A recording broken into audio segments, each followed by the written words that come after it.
Resilience in the current economic climate is a competence that leaders can develop. I believe, it's something that I'm really passionate about, and emotional resilience we kind of touched on.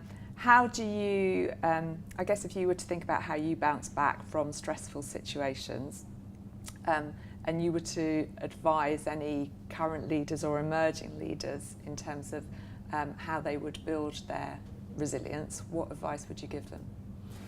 I think it goes back to what we talked about earlier around focusing on what you can affect, and being, single-minded about, the pursuit of that. And it is true that business is tough. I work in a particularly challenged sector, but by focusing on, and we're doing brilliantly, by the way, in terms of our cultural journey and our team development and ultimately our business success. Okay, but it is a turnaround business, and it's come with huge challenges, both from a revenue point of view, but also from cost and management and all the rest of it. So, but I love that, and I think people who, how would I describe it? I think I'm the sort of person who loves a challenge, and in fact I wouldn't want to do a job that didn't involve fairly significant challenge, because I genuinely believe the bigger the challenge, the bigger the opportunity, and I'm drawn to turnaround opportunities. And I think you can measure your success against things other than pure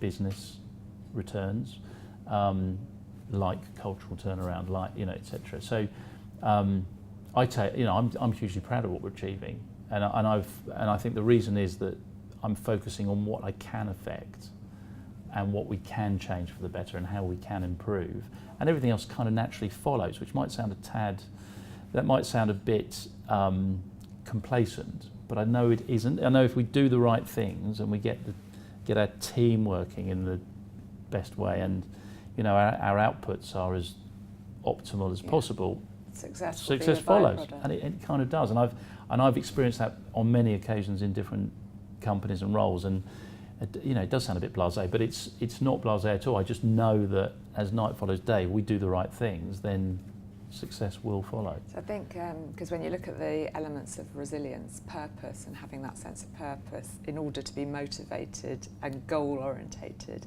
is absolutely critical. Yes.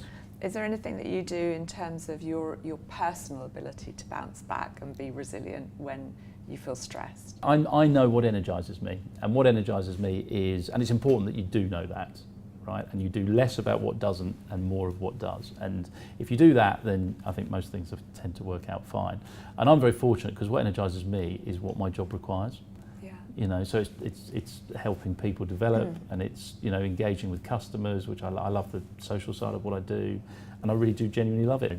And actually what you're not saying, which is another element of resilience and that ability, is that ability to connect with other people and have a support network. Yeah. And now although you haven't said it, I would imagine that's something that you have in place. I'm phenomenally lucky in that regard. Yeah. Yeah, I've got an amazing support network, and I'm very, very grateful to them and it.